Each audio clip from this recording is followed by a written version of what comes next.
এই ছোট ছোট মিনি বার্গারগুলো আপনারা কিন্তু কোনো রেস্টুরেন্টে কিনতে পারবেন না, কিন্তু বাসায় খুব সহজে বানিয়ে নিতে পারবেন। এটা উপর থেকে যেমন একদম স্পঞ্জি, ভিতরে কিন্তু একদম নরম তুলতুলে। তো এই ছোট মিনি বার্গারগুলো বানানোর জন্য আমি 1 কাপ দুধ নিয়ে নিলাম, আর দুধের মধ্যে চিনি দিয়ে দিলাম ইস্ট। এখন আমি এই সব উপকরণগুলোকে একসাথে ভালো করে মাখিয়ে নিব। তো এটাকে এখন আমি 5 মিনিটের মতো ঢেকে রাখবো। এখন আমি নিয়ে নিলাম একটা বোলের মধ্যে ময়দা। এই ময়দাটাকে খুব ভালো করে চেলে নিব, যেন কোনো গুটি না যায় ভিতরে। তো ময়দার মধ্যে আমি দিয়ে দিলাম তেল, একটু লবণ। এটাকে একটা চামচের সাহায্যে একটু মাখিয়ে নিব। তো এটা হাত দিয়ে ভালো করে মাখিয়ে নিব, সব কিছু যেন একসাথে ভালো করে ময়াম হয়ে যায়। আর ময়দাটা মাখানোর পরে দেখেন এভাবে মুঠ বাঁধলে জমাট হয়ে যাচ্ছে। আর এখন আমি দুধ দিয়ে যে ইস্ট গুলিয়ে রাখছিলাম ওটাকে ময়দার মধ্যে ঢেলে দিলাম। দেখতে পাচ্ছিলেন ওটা কত ফুলে গিয়েছিল।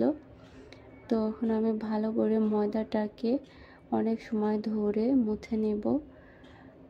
দেখেন আমি এমন করে মুছিয়ে নিয়েছি। আর এটা কিন্তু চাপ দিলে একদম ভিতরে থেকে ড্রপ হয়ে আসবে। তো আমি একটু তেল দিয়ে এটাকে 1 ঘন্টা মতো ঢেকে রাখবো গরম জায়গাতে। তো বার্গার বানানোর জন্য এখানে আমি একটা পুর তৈরি করব। তার জন্য গরম তেলের মধ্যে পেঁয়াজ কুচি, রসুন আর কাঁচা মরিচ দিয়ে এখানে কুচি করে নিয়েছি কিছু গোশ, সেটাকে দিয়ে ভালো করে 2 মিনিট মতো নাড়িয়ে নেবেন। তারপর দিয়ে দিলাম tomato sauce, chilli sauce, soya sauce, সব কিছু দিয়ে লবণ দিয়ে এটাকে 5 মিনিট মতো রান্না করে নিব। তারপরে দিয়ে দিলাম ধনিয়া পাতা কুচি। তো এটাকে দিয়ে ফিনিশ করে নিব। এখন এটা আমার রেডি হয়ে গেছে, নামিয়ে রাখবো। তো 1 ঘন্টা পর দেখতে পাচ্ছেন ময়দাটা কতখানি ফুলে গিয়েছিল। এটাকে আমি একটু মুথে নিয়ে হাওয়াটা বের করে দিয়েছি। আর এখন আমি হাত দিয়ে এটাকে ছোট ছোট বল করে লিচি কেটে নেব, ঠিক এইভাবে। আর এই বলগুলোকে এখন আমি ঢেকে রাখবো যেন ড্রাই না হয়ে যায়। তো কোট করার জন্য দুধ আর ব্রেড গাম নিয়েছি। দুধের মধ্যে বলগুলোকে ভালো করে মাখিয়ে ব্রেড গাম দিয়ে এভাবে কোট করে নিব।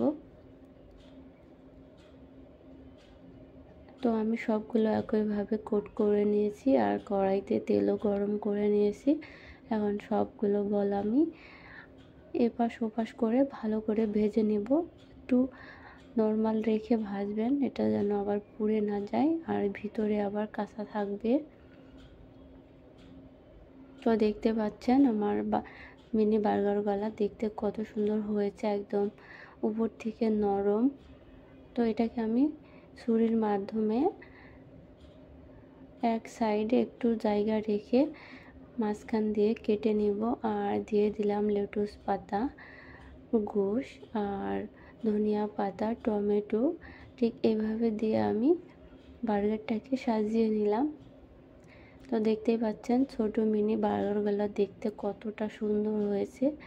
এটা কিন্তু খেতেও অনেক দুর্দান্ত। আপনারা কিন্তু বাসায় একবার ট্রাই করবেন, না হলে কিন্তু অনেক মিস করবেন। এটা দেখতেও যেমন সুন্দর, খেতেও কিন্তু অনেক দুর্দান্ত।